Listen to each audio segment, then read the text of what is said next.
할렐루야. 우리 주님을 사랑하시면 아멘 하시겠습니다. 우리 주님을 뜨겁게 사랑하시면 뜨겁게 사랑하시겠습니다.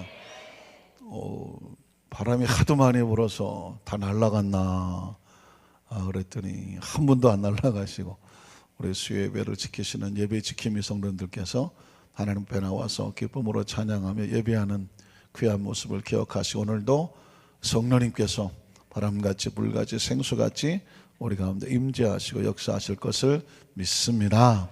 여러분, 축복은 파장이 있어서 서로 축복을 하면 그 파장이 제일 먼저 축복을 선포하는 사람에게 임하고 축복을 듣는 사람에게 임하고 그 축복을 받아들이는 사람에게 임하고 이 시간과 공간 속에 임하는 것입니다. 우리 옆에 한번 축복하십시오.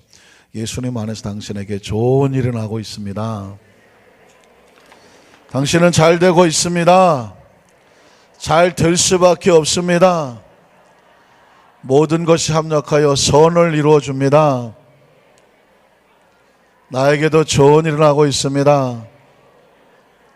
우리에게도 좋은 일을 하고 있습니다. 안산에도 좋은 일이 나야 됩니다. 대한민국에도 좋은 일이 납니다. 할렐루야. 여러분 인생의 삶을 살면서 언제가 가장 최고의 놀라운 순간이 있었습니까? 어머니 뱃속에서 태어나신 날, 그 순간을 잊을 수는 없죠. 다 기억하십니까? 기억이 안 납니까? 그 중요한 순간을 기억을 못한단 말입니까? 어떤 분들은 자다가도 벌떡벌떡 깨어나서 감사하고 고마워할 것은 예수 믿고 구원받았다는 것입니다. 주님을 믿고 구원받은 그날 그 감격을 기억하십니까? 그 감격과 감동이 있는 분이 뭘 할까요? 전도를 하겠죠. 내가 이렇게 구원받았구나. 그 감격과 감동이 살아있는 사람은 다른 잃어버린 영혼을 찾아내기 위해서 목숨 걸고 전도하며 하나님께 영광을 돌리는 거죠.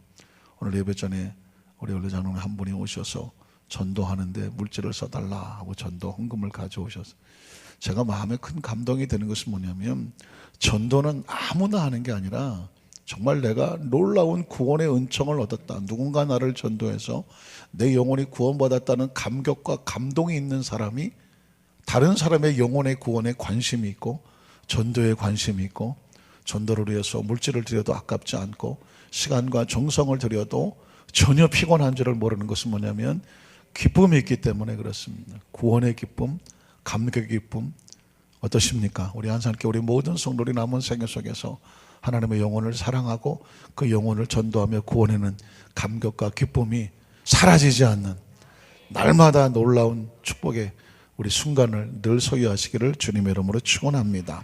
여러분, 그래서 이런 찬송이 있는데요. 놀라운 날이었네. 어떤 게 놀라울까? 영원히 못 잊은 날, 어둠의 길 잃고 헤매던 나, 주님이 찾아와서 내가 주님을 만난 날을 잊을 수 없다는 것입니다. 우리 한번 힘차게 어깨도 좀 푸시고, 이건 기쁨과 감사예요. 기쁨과 감사로 이 놀라운 감격의 마음을 하나님 앞에 찬양으로 영광 돌리고 고백하겠습니다. 우리 박수며 찬양할까요?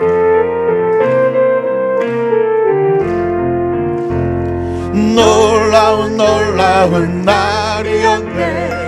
영원히 못 잊을 날, 어둠의 길 잃고 헤매던 나 주 찾아주시었네. 고마운 친구였네. 내 마음 채워주니 괴로움 넘치고 기쁨이 넘치네. 주 나를 건지셨네. 하늘의 영광 내 마음 넘치네. 십자가에 나 구원하셨네. 내 죄를 씻었네. 어두운 밤 밝았네. 하늘의 영광 내 맘 넘치네. 하나님 식구로 태어났네. 하나님 식구로 태어났네. 성령으로 거듭나 십자가 은혜로 의인된 나 주 앞에 서게 됐네. 내 모습 이대로 나왔을 때 내 죄를 용서했네.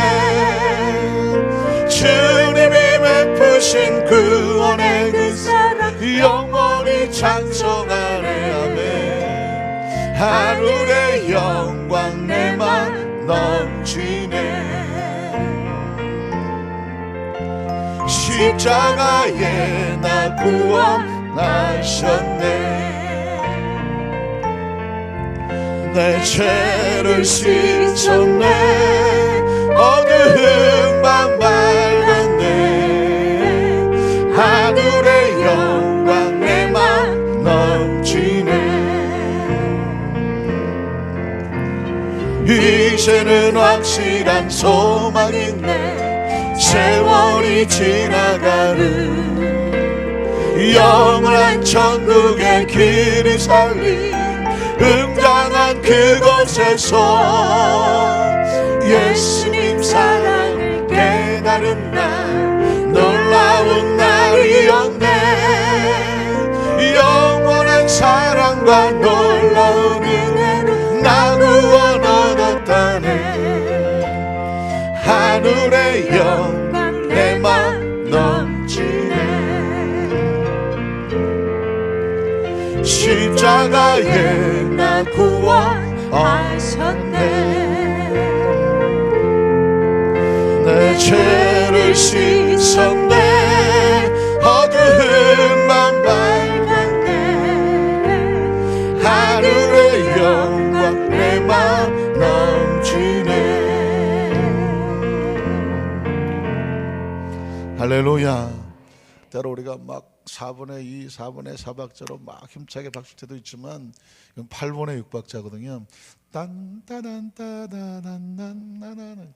아, 그랬더니 막 춤을 추고 싶으신데 박수를 치라 그래갖고 춤이 안 되셔갖고 조금 거시기 하신 분이 계시지만, 그러나 때로는 아주 잔잔하지만 때로는 리드미컬하게 우리의 마음의 기쁨과 감격을 하나님 앞에 고백할 수 있었으면 좋겠습니다.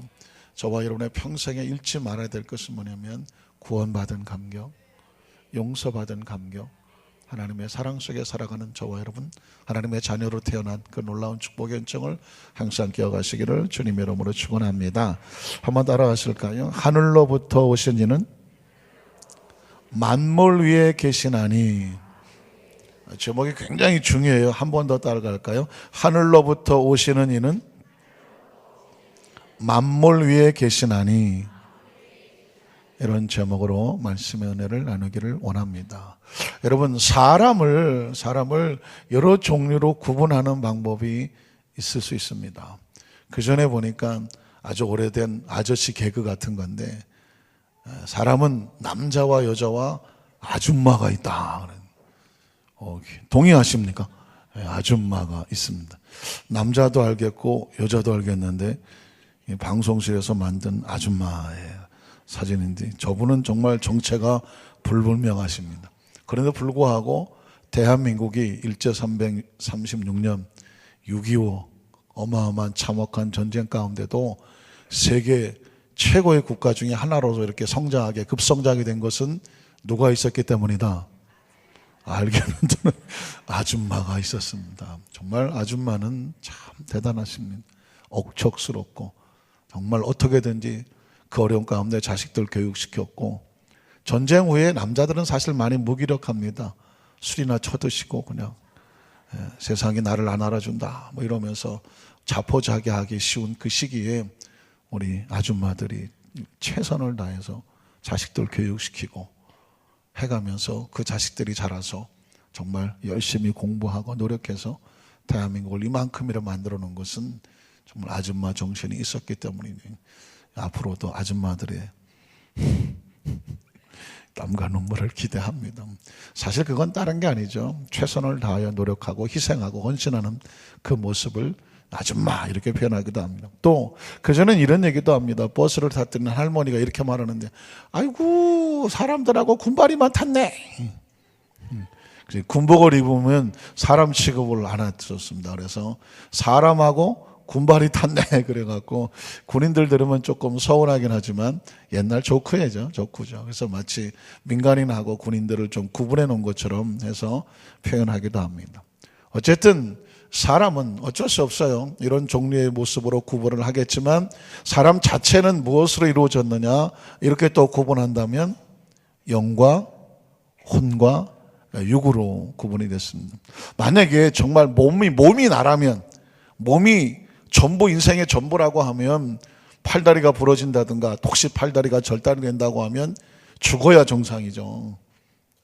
그런데 몸이 내가 전부가 아니라는 것은 어떻게 할 수 있냐면 어떤 부상을 당하고 뭐 절단을 당하던 어떤 것이 되더라도 사실 머리와 생각에 하는 사고는 전혀 이상이 없어요. 다만 몸이 좀 불편할 뿐이죠. 이건 몸을 잠시 영원히 빌려서 쓰고 있다는 것을 누가 가르쳐 주지 않아도 알게 되죠. 정말 나라고 하는 것은 내 몸도 소중하지만 내 정신이죠, 마음이죠, 생각이죠, 그리고 이 모든 것을 궁극적으로 통제하고 다스리는 영혼이죠. 그래서 인생은 영과 혼과 육, 3분법이라고 얘기하기도 하고 또 2분법, 영혼과 육체 이렇게 나누기도 합니다. 여기서 굉장히 중요한 것은 뭐냐면 영혼과 육체로 나눌 때에 육체는 3차원이라는 것입니다. 영혼은 눈에 보이지 않아요. 손에 잡히지 않아요. 이건 어떻게 뭐 존재를 증명하긴 없지만 분명히 존재하는 거란 말이죠. 그래서 그 영혼은 4차원적인 존재라고 말을 합니다. 어떤 사람들은 이런 실험도 합니다. 과연 영혼에 무게가 있을까? 영혼은 눈에 보이지 않는데 분명한 에너지 같이 보이는데 실제로 그 영혼을 무게가 있을까라고 해서 실험을 해보기도 합니다. 여러분 조금만 머릿속 보면 영혼이 무게가 있는지 무게가 없는지 어떻게 실험하면 알 수 있을까요? 살아있는 사람의 몸무게를 잽니다. 그리고 그 사람이 운명할 때 운명하고 난 다음에 몸무게를 재봅니다. 그러면 보통 죽은 사람은 영혼이 빠져나가죠. 빠져나갔다고 하죠. 표현상. 그 영혼이 빠져나가면 아무래도 몸이 그만큼 가벼워지지 않겠느냐 해서 실제로 실험을 했습니다. 그런데 실험을 해보니까 뭐 우리 같은 비전문가가 볼 때 믿어야 될지 안 믿을지 모르겠지만 뭐 한 몇백 그램 정도가 운명하기 전과 운명하고 난 다음에 차이가 나더라. 그래서 영혼도 무게를 가지고 있다라고 얘기를 하고 추정하는 분이 계시는데 믿거나 말거나 하죠. 그게 영혼의 무게인지 아니면 죽으면서 몸에서 가스가 빠져나가서 가스 무게가 빠져나간 건지 그건 아무도 몰라요. 왜냐하면 인간은 어떻게든지 이 3차원적인 것을 4차원적인 것을 3차원적인 것으로 한번 증명해 보려고 아주 애를 쓰는 것을 보게 됩니다. 여러분 그러고 보면 인생은 제가 만든 말 가운데 하나가 3+4 기억하시죠? 인간은 3차원적인 육체를 가지고 있으면서 4차원적인 존재다. 그러니까 3차원에 갇혀 살지만 4차원을 영혼을 가지고 있기 때문에 항상 4차원을 의식하고 인식하고 4차원을 꿈꾸고 4차원의 삶 속에 아주 자연스럽게 삶의 그것을 포용하고 살아갑니다. 이건 기독교적인 신앙이 아니라도 인간은 모두 다 그런 사고를 가지고 있습니다. 예를 들면 우리가 아주 어렸을 때에 예수를 믿었든지 믿지 않았든지 우리나라 영화가 지금은 전 세계적으로도 그래도 좀 어깨를 내놓을 만하지만 예전에 한국 영화는 상당히 조금 조악스럽다고 할까요? 세계적인 영화와 비교해서 사실은 내놓을 만하지 못했을 때도 전 세계 어떤 영화보다도 가장 어떤 내용으로 볼 때는 따라올 수 없을 만큼 아주 굉장히 깊이 있는 영화가 있었는데 귀신 영화였어요. 귀신 영화였습니다. 아무리 뭐 드라큘라 무슨 뭐 외국 영화에 공포 괴기 영화 나와도 드라큘라 이런 영화 보면도 심심해. 맨날 이빨 그래서 무슨 치민하고 무슨 미녀들 하고 맨날 그냥 이빨이나 하나 나올까 말까 이런 걸로 무슨 피를 빨아먹는다는 동 이러면서 공포를 조장할지 모르지만 대한민국 귀신 영화는 차원이 달라. 전 어렸을 때 본 영화 지금도 안 잊어버. 월하의 공동묘지. 와, 이 월하의 공동묘지는 달빛 아래 공동묘지인데 밤마다 보름달이 되면 무덤이 갈라져. 거기서 그냥 하얀 소복을 입고 머리에 치그리고 있는 막 귀신이 올라와. 이건 뭐 드라큘라 이런 거 게임도 안 돼. 뭐 중국 영화 강시 이런 거 게임도 안 된다니까. 이건 한번 눈빛만 딱 마주치면 그냥 거의 정신을 잃을 지경이라는. 이런 영화도 아십니까? 목 없는 미녀. 이건 제목 자체가 이건 뭐 다른 아무리 전 세계 어떤 공포, 괴기, 뭐 서스펜스 스릴러 갖다 붙여놔도 이 미녀가 목이 없다는데. 그 목 없는 미녀가 돌아다니는데 어떡하겠어 이거. 우리나라 사람들은 예전에 이 귀신 영화를 얼마나 잘 만들어내는지 모든 영화가 볼 게 없어도 귀신 영화 한번 보면 며칠 동안 잠을 못 잤습니다. 그런 영화를 보다 외국 영화를 보면 아이고 시시 재미도 없었어요. 그런 거 보면 우리나라 사람들이 굉장히 영적인 존재거든요. 하나님을 잘 안 믿었을 때도 이 영적인 문제에 있어서만큼은 굉장히 민감을 했습니다. 그러니까 이런 귀신 영화라는 건 뭘 상징합니까? 귀신의 존재를 인식을 하고 그것이 어떤 것인지 우리의 삶 속에 연결되어 있다는 것을 비록 영화기는 하지만 모든 전설 따라 삼천리 또는 어떻습니까? 맨 귀신 이야기였었습니다. 우리나라 전래 동화 이런 얘기도 보면 거의 뭐 귀신이 안 빠지는 뭐 안 나오는 게 없을 정도였습니다. 그 얘기는 뭐냐면 아예 우리나라 사람들은 귀신하고 살았습니다. 어떻게 생각하십니까? 귀신하고 살았다고 보는 게 뭐냐면 부모님이 돌아가시면 귀신이라고 생각했습니다. 그 귀신이 1년에 한 번씩 제사 때마다 뭘 들어오셔? 제사밥을 먹으러 오신다고 생각해요. 그래서 제사상을 차려 놓았습니다. 그 귀신이 보입니까? 안 보입니까? 안 보이는데 온다고 믿습니까? 안 온다고 믿습니까? 온다고 믿으니까 제사를 지내고 거기다가 신의를 써놓고 엎드려 절을 하고 그러고 있는 것입니다. 그러니까 우리가 철저하게 육체적인 존재로 육체를 가지고 살아가는 것처럼 보이지만 우리는 아예 영적인 생활 속에서 늘 그러고 살았습니다. 어려서 동네마다 성황당이 있었고 붉은당이라고 들어보셨습니까? 붉은당. 동네마다 상여나무가 큰 게 있었고 그리고 행여, 상여 그런 거 있죠. 그런 것을 모아놓은 집이 있었고 늘 인식 속에 그런 게 있었습니다. 하다못해 뭐 천하대장군, 지하여장군에서 그런 장승 같은 걸 서놓았습니다. 왜 그랬을까요? 전부 귀신이거든요. 그러니까 의식 속에 사고 속에 이 귀신의 인식이 떠나지를 않았고 사람이 죽으면 뭐 귀신 되고 그런 줄 알았고 늘 무당이 동네 하나씩은 있었고 해마다 점치러 가고 부적쓰러 다니고 왜 그랬을까요? 인간은 3차원적인 존재인데 분명히 4차원적인 뭔가가 있다라고 생각을 했습니다. 그것을 어떤 실제적인 3차원으로 확인해 보려고 부적을 쓰기도 하고 장승을 만들어 놓기도 하고 돌탑을 쌓기도 하고 뭔가를 자꾸 하면서 확인하려고 드는 것이 인간이 가지고 있는 속성입니다. 그건 뭐 우리나라만 그런 건 아니죠.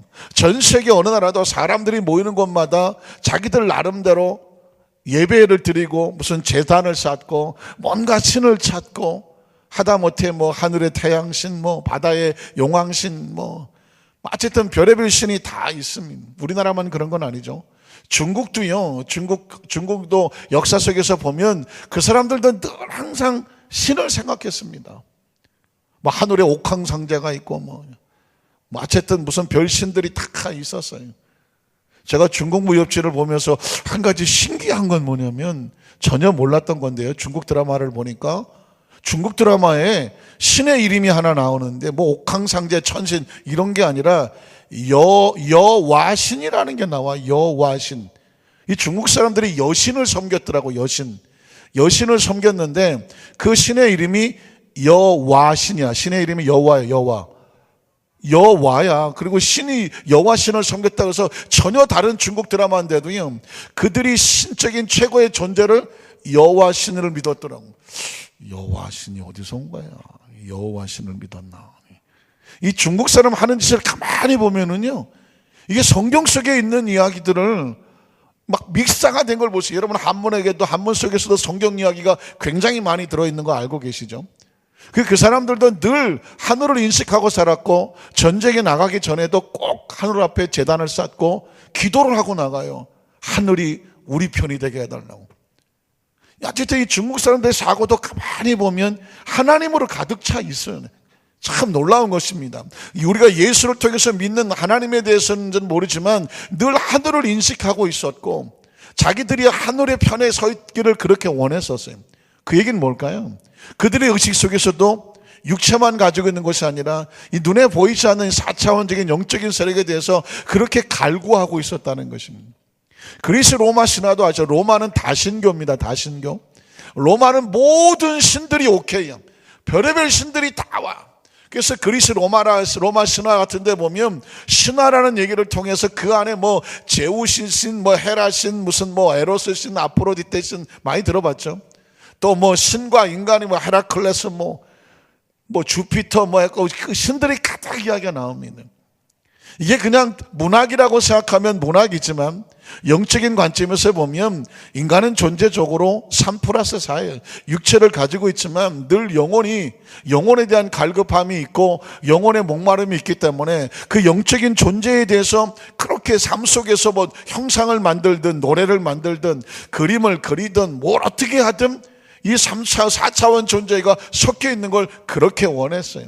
그러니까 본능적으로 자신의 존재가 육체만 가지고 있지 않고 영혼도 가지고 있다는 것을 의식하든 무식하지 못하든 느끼고 있었다고 보면 됩니다. 자, 이런 관점에서 성경도 접근을 해야 됩니다. 성경은 누구의 말씀이라고 말하죠? 하나님의 말씀이라고 말합니다. 하나님의 말씀은 3차원입니까? 4차원입니까? 4차원이죠. 동의하시죠? 그 하나님의 말씀이 어떻게 3차원적인 인간에게 우리에게 보고 듣고 할 수 있도록 우리 손에 쥐어졌을까요? 우리 손에 쥐어지는 순간 이 책은 3차원입니까? 4차원입니까? 이건 3차원이죠. 지금 우리는 3차원의 세계에 살고 있습니까? 4차원의 세계에 살고 있습니까? 3차원의 세계, 시간과 공간에 제한되어지는 세계 속에 살아가고 있습니다.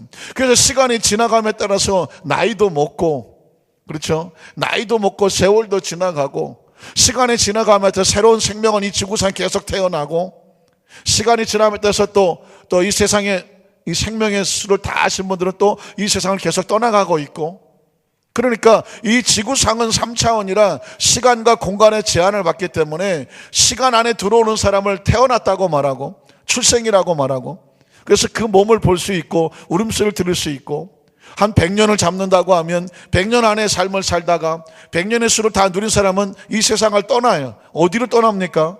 시간 바깥으로 떠나고, 육체도 볼 수 없어요. 어디로 떠납니까? 공간 바깥으로 떠나는 것이죠. 그러니까 3차원의 세계는 시간과 공간 안에 잠시 머무르는 것입니다. 그래서 인생을 나그네라고 말하는 것입니다. 영원히 살지 못하기 때문에 잠시 빌려 쓰는 집과 같은 거죠, 육체는요. 그러니까 이 인생은 이 세계 속에는 3차원에 살고 있는데, 그럼에도 불구하고 여기서 하나님을 경배하고 찬양하고 예배하고 영적인 것을 추구하고 사모하는 건 뭐냐면 우리 속에 4차원이 있기 때문에 그래요. 우리 속에 4차원에 있는 것을 뭐라고 말해요? 영이라고 말하죠. 이 영은 어디서 왔나요? 하늘로부터 온 거죠. 그래서 여러분, 제가 창세기 2장 7절 여러분, 하나님께서 흙으로 사람을 지어놓은 흙은 3차원이고 그 코에 생기를 이 생기는 어디서 왔다고요? 하나님으로부터 왔으니까. 성경은 그런 얘기를 하고 있지 않지만 딱 인간은 육체적으로 3차원이고 하나님 속에 나온 거 영은 4차원이거든요. 그러니까 인간은 본능적으로 생명이라고 말했거든요. 살아있는 영이라고 말했으니까 3차원적인 육체를 빌어 쓰고 있는 4차원적인 존재라는 것을 알 수가 있습니다. 자, 그러니 성경 속에서 우리는 3차원의 삶 속에서 4차원의 하늘과 하나님을, 그리고 하나님의 역사와 능력을 꿈꾸고 계획하고 누리고 바라고 알고 깨닫고 3차원에서 하나님의 말씀대로 살고 이 세상의 육신을 벗고 3차원을 떠날 때는 어디로 간다? 잘 모르십니까? 어디로 간다? 하늘로 간다. 정확히 말하면 누구에게로 간다? 하나님에게로 간다. 믿으십니까? 그게 바로 우리가 지금 신앙의 정확한 원리와 원칙입니다. 제가 그 전에 재래식, 전례 그 장례를 치르면서 어떤 분이 얘기하는 걸 듣고 제가 하나 깨닫던 게 있었는데, 여러분 그 장례를, 옛날 그 전통 장례를 치르다 보면 거기에 나무판을 하나 깔아요. 그 나무판 까는 걸 무슨 판이라고 말하죠? 칠성판이라고 말을 합니다. 칠성판을 팝니다. 왜 나무관에다가 죽은 사람의 그 시신을 옮겨서 칠성판을 까나? 그랬더니 그 칠성판의 칠성이 누구를 상징하고 무엇을 상징하는지 혹시 아십니까? 칠성님이라고 들어봤나요? 칠성님? 칠성판을 까면서 아이고 칠성님께 비나이다 그런다고요. 그 칠성이 무슨 뜻이에요? 별이 5개? 장수 돌치면 돼? 별이 7개. 별이 7개. 별이 7개를 갖다가 뭐라고 말해요? 북두칠성이거든. 그러니까 옛날 사람들은요, 북두칠성이 위에서 이렇게 뭐 국자모형으로 도는데, 그 사람들 생각하기를 인간의 시간 있죠, 날수, 인간의 생명의 시간의 태엽을 감는, 시간을 주관하는 분이 누구라고 생각했냐면 칠성님이라고 생각했어. 그러니까 별이, 애매한 북두칠성이 갑자기 신이 돼버렸어. 북두칠성님이 되셨어. 그래갖고는 그 칠성님께 비나이다 하고 시간을 그러니까 장수하게 해달라고 칠성님 앞에 칠성당에서 신을 모시고 섬기는 겁니다. 그러니까 인간이 얼마나 나약합니까? 하늘에 정말 애매한 별을 붙잡고 칠성님이라고, 칠성신이라고 하고 사당을 쌓아놓고 거기다가 절하면서 내 생명을 지켜달라고. 사람이 죽을 때 왜 칠성판을 까느냐 그랬더니, 칠성판을 까는 이유는 이 사람이 죽어서 칠성님에게 가서, 불뚝칠성을 찾아가서 시간의 태엽을 다시 감고 돌아오라고. 다시 감고. 그래서 불교식으로 말하면 다음 세상에는 그 생명의 시간을 태엽을 갖고 다음 세상에는 좋은 세상에 태어나라. 불교식이죠. 그래서 북두칠성한테 가서 시간을 받아오라고 칠성판을 까셨다는 거예요. 참, 그 내용을 살펴보면 애매한 북두칠성이 무슨 능력이 있어.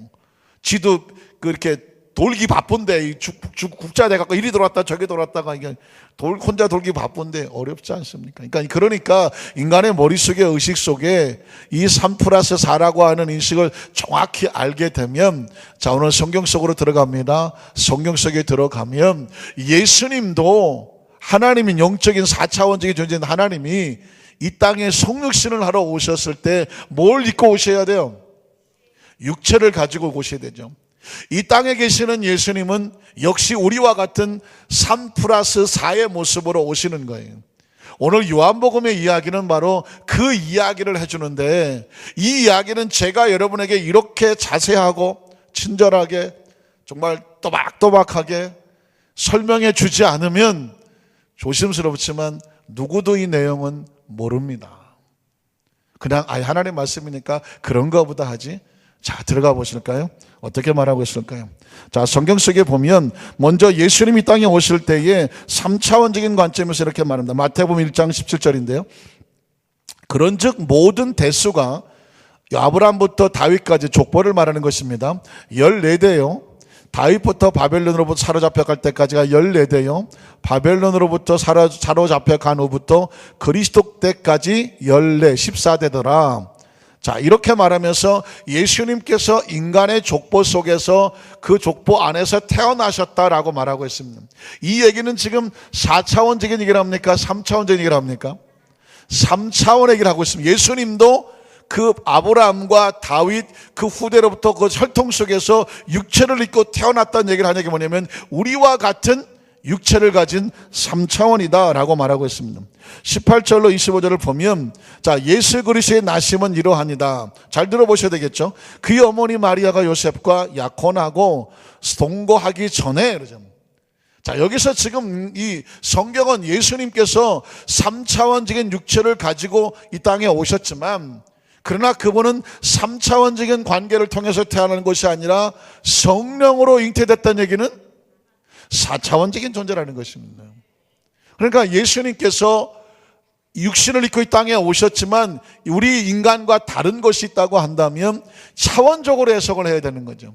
성령으로 잉태됐기 때문에 이건 4차원적인 사건이죠. 그 다음에 보면은요, 그의 남편 요셉은 의로운 사람이라 그를 드러내지 않냐고. 자, 이건 도무지 있을 수 없어요. 자신은 마리아와 관계하지 않았는데 마리아가 임신을 했습니다. 그러니 남편 요셉은 어떤 생각을 했겠습니까? 마리아가 지금 누구의 애를 배웠다고 생각합니까? 아무도 모르는 외간 남자의 아이를 배웠다. 아마도 자신하고 정혼을 하기 전에 사랑하는 남자가 있었을지도 모른다. 로미오가 있었나 보다.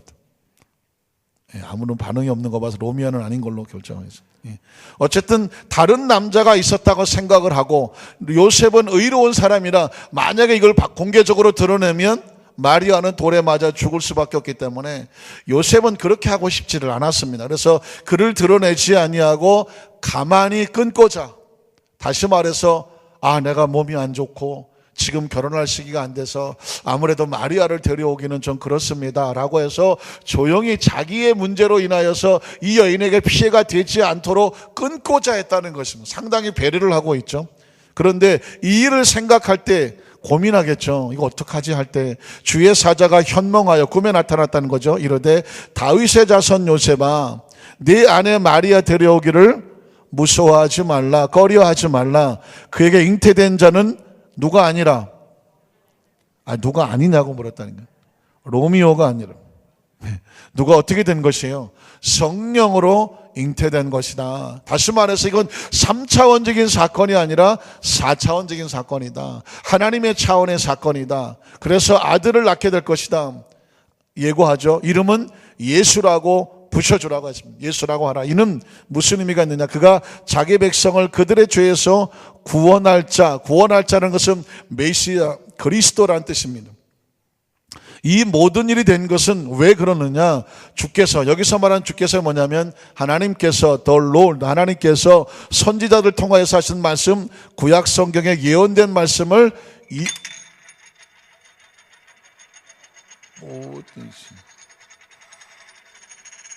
한창 도네. 보통은 제가 예배를 가서 중요한 얘기를 하려고 하면 핸드폰이 울리더라고요. 음악이 깔리고. 근데 오늘은 막 물컵이 날아갔습니다. 제가 요즘은 상당히 이렇게 조용히 설교하는 편입니다. 예전에는 막 우통버섯 제끼고 막 이렇게 막 날아갔었는데 조용히 해도 물컵이 지가 날아가는. 자, 보시죠. 구약 성경에 예언된 말씀을 이루려 하신 거죠. 예수님께서 이 땅에 오신 목적은 완성자로 오신 것입니다. 무엇의 완성? 구약에 예언된 말씀을 신약에 완성시키러 오신 거예요. 그래서 구약 성경에 있는 모든 말씀이 예수 그리스도로 말미암아 완성되고 이루어지니까 그 전에 있었던 모든 말씀은 예수 그리스도의 탄생과 함께 무슨 약이 됐다? 구약이 된 거예요. 구약은 뭐냐? 올드 테스타먼트, 이루어진 약속이 된 것입니다. 그리고 이제 예수님 오셔서 새로운 약속을 뉴 테스타먼트를 주기 때문에 예수 그리스도의 이유는 신약 시대라고 말씀하는 거죠. 자, 그러니까 예수님의 탄생, 성령으로 탄생, 잉태된 것은 바로 구약의 완성이니까 네 잘못도 아니고 마리아의 잘못도 아니고 하나님의 차원이라는 것을 요셉에게 인식을 시켜주고 있는 것이죠. 자, 그러니 이거를 받아들이려면 어떻게 해야 돼요?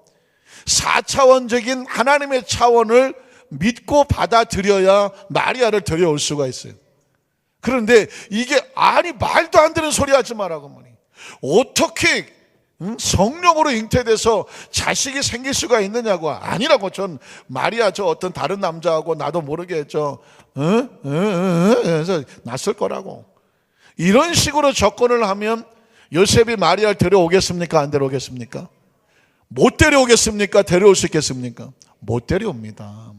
여기서 굉장히 중요한 것은 오늘날 저와 여러분도 마찬가지입니다. 성경 속의 하나님의 말씀은 우리에게 영적인 얘기를 하고 있어요. 4차원의 얘기를 하고 있어요. 시간과 공간을 벗어난 지구 바깥의 이야기를 하고 있습니다. 우주 바깥의 이야기를 하고 있습니다. 그런데 그 하나님의 차원에 대한 얘기를 우리가 믿지 못하면 성경을 받아들일 수가 없어요. 그런데 그것이 믿어지면 성경이 다 내 말씀이 되는 것입니다. 자, 보십시오. 요셉은 어떻게 했을까요? 보라, 처녀가 잉태하여 아들을 낳을 것이요. 구약에 예언된 것입니다. 그의 이름은 임마누엘이라 하셨으니 이를 번역한 즉 하나님이 우리와 함께 계시다. 어마어마한 얘기 아닙니까? 하나님은 4차원입니다. 우리는 3차원입니다. 그런데 하나님 안에 들어오면 4차원이 3차원을 품고 있어요. 그러니까 우리가 하나님 안에 들어오는 그 축복의 모습이 되는 거죠. 하나님이 우리와 함께 하신다. 임마누엘 3+4인데 어떻게 존재하느냐? 4차원의 3차원을 품는다는 것입니다. 그리고 3차원이 4차원 속에 들어간다는 것입니다. 자, 이렇게 예언된 것이다 라는 것이죠. 그 다음에 요셉이 잠에서 깨어 일어나 어떻게 했을까요? 주의 사자의 분부대로 행하여. 이걸 뭐라고 말할까요? 이걸 믿음이라고 말하고 순종이라고 말하고 4차원을 받아들였다는 것이고 4차원의 신앙을 가진 것입니다. 사실은 이 행동이 요셉의 운명을 바꿔놓는 거죠. 신앙생활이 아주 단순한 것은 뭐냐면 하나님 말씀이 내 안에 들어왔는데 그 말씀을 내가 이해하려고 하는 것이 아닙니다. 따지려고 하는 것이 아닙니다. 계산하려고 하는 것이 아닙니다. 그렇다고 무식하라는 얘기는 아닙니다. 하나님의 말씀이 예언된 것을 우리에게 다가왔을 때 이건 머리로 행하는 것이 아니라 가슴으로 믿음으로 행하는 것입니다. 다시 말해서 내 머리로 안 된다고 안 믿는 게 아니고 내 계산으로 안 된다고 해서 포기하는 것이 아닙니다. 하나님의 말씀과 약속을 그냥 받아들이는 것입니다. 그래서 그대로 행하였더니 그래서 그의 아내를 데려왔습니다. 그러나 아들을 낳기까지 뭐 하지 않습니까? 동침하지 아니합니다. 왜 그랬을까요? 혹시라도 그 성령으로 잉태됐다고 하는 하나님의 차원의 사건이 오해되고, 그렇죠? 혹시라도 다른 어떤 말을 만들어낼까봐 요셉이 그 아내를 소중하게 보호하고 배려하는 모습을 보게 되고 결국 그 아들을 낳음의 이름을 예수님이라고 하게 됩니다. 그러니까 예수님은 3차원의 육체를 가지고 왔지만 성령으로 잉태된 4차원적인 존재라는 사실을 알게 되죠. 성경은 그런 얘기를 하고 있지 않아요. 그러나 지금 여러분 제가 설명해 드리는 것처럼 3+4라고 하는 차원에서 보면 정확하게 이해가 되시죠. 성경은 그래서 마태복음 4장 23절로 24절을 보면 예수님께서 이 3차원적인 육체의 삶 가운데 오셔서 하시는 사건은 4차원의 역사와 능력이 나타납니다. 예수께서 온 갈릴리에 두루 다니사 그들의 회당에서 가르치시며 무엇을 가르쳤을까요? 하나님 말씀, 천국 합쳐서 뭐라 그래 이거를? 4차원이라 그래요. 4차원이에요. 예수님은 이 땅에 오셔서 3차원의 얘기를 하려고 온 게 아니에요. 예수님은 어디서 오셨나요? 4차원에서 왔기 때문에 4차원이란 개념이 없는 인생에게, 육체에게 영적인 4차원의 하늘나라 얘기를 하려고 하는 것입니다. 예수님은 이 땅에 오셔서 금성 얘기하려는 것도 아니고 토성 얘기, 안드로메다 이런 얘기하는 것이 아니라 우주 바깥에 천국을 얘기하는 것입니다. 하나님의 나라, 하나님에 대해서 얘기하는 것입니다. 우리가 이 세상을 떠날 때 육체를 벗어나서 갈 그곳에 대해서 말씀하시는 것입니다. 믿으십니까? 그래서 그것을 가르치셨죠. 그리고 정확히 말합니다. 천국 복음을 전파하셨다. 천국 복음이 뭘까요? 하나님의 질서입니다. 그러니까 대한민국 법이 아닌 천국의 법. 대한민국 질서도 중요한 것처럼 하나님의 나라의 질서, 하늘나라의 소식, 우리가 갈 하나님 나라의 기쁨의 그 모습들을 전파하시며 그리고 백성 중에 모든 병과 모든 약한 것을 고치셨다. 그랬더니 어떻게 됩니까? 그의 소문이 온 수리아에 퍼진지라 사람들이 모든 앓는 자 곧 각종 병에 걸려서 고통당하는 자, 귀신 들린 자, 간질하는 자, 중풍병자들을 데려오니 그들을 고치셨다라고 말하고 있습니다. 그러니까 우리 육체를 고쳐야 되는 이유가 뭘까요? 육체 안에는 뭐가 있을까요? 영혼이 남겨져 있습니다. 그러니까 이 영혼이 천국에 갈 때까지 육체가 건강하게 잘 관리가 돼야 영혼이 땅의 삶 속에서 자신의 생명의 수를 다 누리게 되고 그리고 육체는 자연적으로 이 세상에서 자기 수를 다 마치게 될 때 그 영혼은 어디로 갑니까? 칠성님한테 갑니까? 하늘나라로 가게 되는 것입니다. 그러니까 이 놀라운 원리와 이 사실이 우리에게 복음이 되고 이 사실을 믿음으로 말미암아 우리가 어디에서 왔는지 알게 되고 무엇 때문에 사는지 알게 되고 어디로 가는지를 알게 되기 때문에 매일매일 살아도 의미가 있고 가치가 있고 하루하루가 삶의 목적이 있고 또 진정한 의미의 행복을 얻게 되는 줄로 믿습니다. 자, 이렇게 여러분이 이 성경적인 백그라운드를 갖게 되면 이제 31절을 한번 가볼게요. 31절에 이렇게 말합니다. 위로부터 오시는 이 누굴까요? 예수님이죠. 위는 어디를 말할까요? 하늘을 말하죠. 하늘은 어디를 말할까요? 하나님의 나라를 말하고 시간과 공간에 제한이 없는 천국을 말하고 4차원의 영적인 나라를 말하는 것입니다. 그러니까 성경 속에서 여러분의 의식 속에 위라고 말하면 하늘을 말하는 것이고, 하늘을 말하면 하나님의 나라를 말하는 것이고, 하나님의 나라는 4차원적인 나라이고 4차원적인 나라는 하나님이 계시는 것이고, 우리가 할 곳을 천국이라고 말하고, 이거 다 같은 말이에요. 다 같은 말이에요. 그래서 자, 위로부터 오신 이는 어디 계시느냐? 만물 위에 계신다고 말하고요. 그러니까 지금 요한복음에는 예수 그리스도가 육체를 입고 목수의 아들로 우리와 함께 있었지만, 그 3년 반 동안 공생 사역을 했지만, 그분이 메시아여 그리스도요 창조주여 하나님인 것을 아주 논리적으로 우리에게 설명을 해주고 있는 것입니다. 자, 위로부터 오신 이는 그는 만물 위에 계실 수밖에 없죠. 만물 위에 계신다는 얘기는 만물 속에 있는 것이 아니라 영적인 차원에서 4차원을 3차원을 끌어안는 것처럼 우주 만물을 안고 계시는 모습이죠. 그래서 여기서 이렇게 나누죠. 땅에서 난 사람은 어디 속합니까? 육체로 난 사람은 육체에 속하지만, 그 다음 절에요, 땅에 속한 것을 말할 수밖에 없어요. 그래서 제가 왜 예수 그리스도냐 그런 얘기를 하죠. 구약시대에 그렇게 많은 선지자들이 많았는데 왜 예수 그리스도, 하늘에서 예수님이 오셔야 됐느냐? 땅에서 난 그 모든 사람들은 어디에 속한 자예요? 땅에 속한 자이기 때문에 땅의 이야기를 할 수밖에 없어. 그러나 그 다음 절 보세요. 하늘로부터 오신 이는 어디 계세요? 만물 위에 계신다고 그래요. 그래서 예수님을 땅에 속한 자가 아닌 하늘에 속한 자로 말하는 것입니다. 여러분, 뭐 4대 성인에서 뭐 마호메트, 뭐 석가모니, 또 뭐 무슨 뭐 공자, 뭐 이렇게 말한다고 할 때 그 사람들 다 훌륭한 사람들입니다. 그 사람들이 보통 사람하고 달랐던 것은 뭐냐면, 도대체 인생이 뭐냐? 왜 이렇게 인생의 삶 가운데 태어나서 늙고 병들어 죽느냐? 그렇다면 인생의 의미는 뭐냐? 사람은 왜 사는 것이냐? 어떻게 해야 사람이 그 마음속에 평안을 누리고 사는 것이냐? 어떻게 사람은 이런 환경 속에서 행복함을 누릴 수 있는 것이냐? 이런 거룩한 고민들을 했던 사람들이에요. 거룩한 고민들을 했던 사람들. 그래서 공자 같은 사람은 예의 법도를 가리키려고 그렇게 유교를 만들었고, 부처 같은 사람은 어떻게든지 다 보니까 현실은 안 바뀌어. 현실은 안 바뀌니 어떻게 내 마음을 바꾸는 수밖에 없다. 그래서 마음을 닦으려고 하니 이 세상이 내 마음에 들어와 있으니 그 세상을 보면서 희로 애락을 안 느낄 수가 없어. 좋은 방법이 있다. 이 마음을 비우자. 근데 어떻게 비우느냐? 이 세상은 전부 허상이다. 꿈이다, 꿈. 그러니까 이 세상을 실상이라고 생각하지 마라. 보이는 것, 색, 즉 시공, 보이는 건 다 없는 거다. 그래서 사실 불교는 현실 도피하고, 옛날에 산에 다 들어갔던 거예요. 근데 요즘 다 내려오네, 또 그냥. 다 내려와갖고 또 이제 기독교를 본받아갖고 참불가도 만드시고, 여름 불경 학교를 만들고 막. 어쨌든 이런 식으로 또 이제 종교화 하려고 하는데, 원래 불교는 종교가 아닙니다. 마음을 닦는 철학이었습니다. 심리학이고.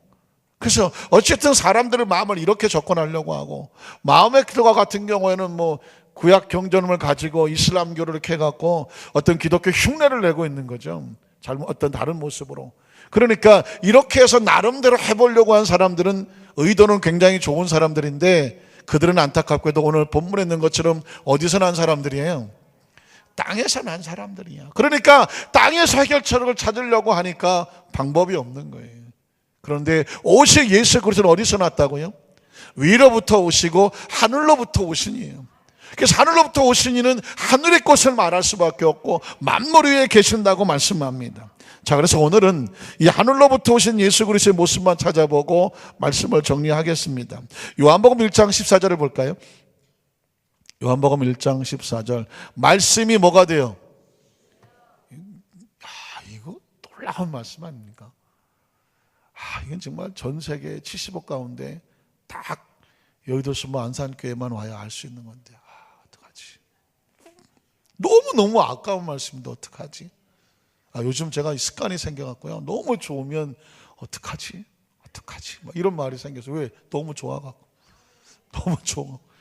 족구하다가도요, 토스를 너무 잘하고 막 날아가서 때릴 것 같을 때는 나도 모르게 이거 너무 좋아서 어떡하지? 이런 마음이 생기더라고요.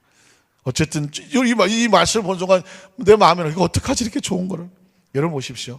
말씀이 육신이 되어 얘기는 딱 한 구절에 3차원이 4차원과 플러스되는 모습입니다. 말씀은 4차원이잖아요. 육신은 뭐예요? 3차원이에요. 그런데 4차원이 3차원이 됐다고 그래요. 이 얘기 뭐냐면 3 플러스 3가 돼요. 예수님이 왜 3 플러스 4로 오셨냐면 우리가 3 플러스 4잖아. 우리 곁에 오셔서 우리 같이 대해줘야 되잖아. 그러니 4차원적인 존재가 3차원의 육체 속에 들어오셔서 왜 그렇게 하셨다고요? 우리 가운데 거하시려고. 우리 가운데 거하시려고. 제가 그래서 저는 이 말씀을 보면서 너무 눈물 나는 게, 예수님께서 이사야 53장에 보면 고운 모양도 없고 흠모할 것도 없고 오히려 몸은 연약해 보이고 간난과 공고를 알고 고통을 겪고 징벌을 맞고 채찍을 맞고 육체를 가졌다는 것에 대해서 여러분 놀라운 감동이 있어야 됩니다. 왜냐하면 그분이 내 눈물을 아신다는 거예요. 그분이 우리의 갓난, 그 고통과 괴로움과 슬픔과 외로움과 서러움과 억울함과 속상함과 배신당함과 배척당함과 거부당함을 아신다는 거예요. 만약에 예수님께서 하나님의 아들인데 신이 만약에 4차원적인 존재라고 한다면 4차원적인 존재가 3차원의 고통을 알겠습니까? 우리가 저 달팽이의 고통을 압니까? 나는 달팽이의 고통을 안다. 큰 맨살로 집을 짊어지고 뜨거운 바닥을 기어가면서 정말 하루에 얼마를 가는지도 모르는데 그렇게 꾸역꾸역하는 저 달팽이의 그 외로움과 서러움과 고독한 여정을 나는 안다. 그래서 날마다 달팽이를 보고 운다. 이런 분 혹시 계십니까? 저를 찾아오십시오. 깊은 대화를 나눴으면 좋겠습니다. 사실 아무리 그건 제가 쓴 것만 해도 요거 잘 적으면 그냥 시가 됩니다. 달팽이의 고독. 그런데 달팽이하고 우리 인간은 물론 같은 세대 속에 살고 있기 때문에 달팽이도 3차원이고 우리도 3차원인데 우리는 근데 가지고 있는 기능이 조금 차이가 나잖아요. 그래서 우리도 달팽이를 이해를 잘 못해. 시적으로 표현을 하지만. 그런데 신이 영이 하나님 우리 고통을 어떻게 알겠소? 안다고 하더라도 육체가 지금 연약한 육체를 가지면서 죄와 싸우고 억울하고 속상하고 거절당하고 거부당하고 배신당하고 오해당하고 사방을 우겨싸움 당하고 이런 거에 대해서 신이 육체의 고통을 어떻게 아시겠냐고. 그런데 저는 이 말씀의 은혜가 되는 건 뭐냐면 그 하나님이 육신을 입고 우리 가운데 오셨다는 거예요. 어린아이로 태어나셨다는 거예요. 말 그 위에 태어나셨고 목수의 집에서 태어났고 어린 시절을 지게 평범한 곳에 자랐고 그는 그 당시에 무슨 큰 왕궁의 왕자로 태어난 것도 아니고 장군의 아들로 태어난 것도 아니고 그래서 인간의 그 모든 희노애락을 다 알고 고통을 하나. 그래서 저는 이래야 된다고 생각하는 거죠. 왜냐하면 그분은 우리의 아픔도 아시고 베드로에게 거부당하고 배반당하고 부인당하고 했을 때 그 처참한 아픔의 상처를 여러분 이해하시겠습니까? 그래서 하나님은 물론 하나님은 전능하신 분에 전지하신 분이라 피조물의 아픔을 당연히 아시겠죠. 그러나 피조물이 같이 돼서 피조물의 아픔을 같이 느끼는 것은 피조물이 되지 않으면 모른다는 것입니다. 그래서 우리가 쓰는 속담에 누구 사정은 누가 안다 그래요. 정말 그래요? 어느 교수가 어느 그 교육 시간에 평생 교육 시간 같은 데 가서 막 강의를 하다가 이런 말을 했어요. 나도 우리 남편이 워낙 나를 돌보지 않아서 그냥 평생을 과부처럼 살아서 내가 과부들의 심정을 한다고 딱 그렇게 강의를 했어. 끝났더니 저 뒤에 한 분이 그 교수님을 찾아가서 당신이 과부 사정을 알아? 당신이 과부 사정을 알아? 남편이 두 눈 시퍼렇게 떠 있는데 그래 남편이 좀 돌보지 않았다고 그래서 그 어줍지 않은 심정을 가지고 나처럼 일찌감치 남편을 잃고 평생을 남편 없이 살아온 이 과부의 심정을 당신이 안다고 감히 거기다 대고 강의를 해. 우와. 그래갖고 그 교수님이 그냥 그 진짜 과부한테, 가짜 과부가 진짜 과부한테 얼마나 막 치도곤을 당했는지 나중에 싹싹 빌었어. 다시 그 얘기를 제가 듣고 와, 그런 거구나. 아니, 그 교수님의 말도 의미가 있잖아요. 정말 평생 남편이 바깥으로만 돌고 잘 가정을 돌보지 않아서 남편은 있으나 난 과부처럼 살았다. 그래서 과부들의 심정을 난 좀 이해한다. 이렇게 얘기를 한 거예요. 그냥 그러고 넘어가면 되잖아. 우리는 그냥 아 그렇겠구나 하고 넘어가잖아. 그런데 진짜 과부 앞에서는 안 되는 거예요. 남편도 있고 자식도 있고 그렇게 살면서 그걸 과부 심정을 안다고 감히 입을 놀려? 나같이 진짜 과부로서 피차절하게 살아온 이 과부 앞에서 가짜가 나를 놀려? 근데 그게 이분이 이게 돌아갖고는 못 넘어가더라고요. 가서 찾아가서 따지는 거네요. 정신 번쩍 나더라고요. 그 얘기를 들으면서 그런 거야. 만에 하나 예수님께서 내가 네 눈물 알고 네 기도 알아. 하나님이 뭘 알아? 이런 육체를 가지고 이 연약함을 가지고 이 죄 속에서 마귀하고 싸우고 죄하고 싸우고 배반당하고 억울하고 속상하고 이 흙덩어리 육체 속에서 그 영혼을 지켜보려고 몸부림치는 이 육체의 고통을 아셔. 그럴지도 모르잖아요. 그런데 예수님께서 육체를 입으신 거예요. 그래서 신학적으로 참 인간이면서 참 신이라고 말하는 이유가 의미가 있는 게 뭐냐면 그분은 하나님의 아들이지만 우리가 겪는 모든 것을 다 같이 겪었다는 것입니다. 그리고 같이 겪으면서 그 심정을 아신다는 것입니다. 심지어 십자가에서 죽음까지 겪으셨다는 것입니다.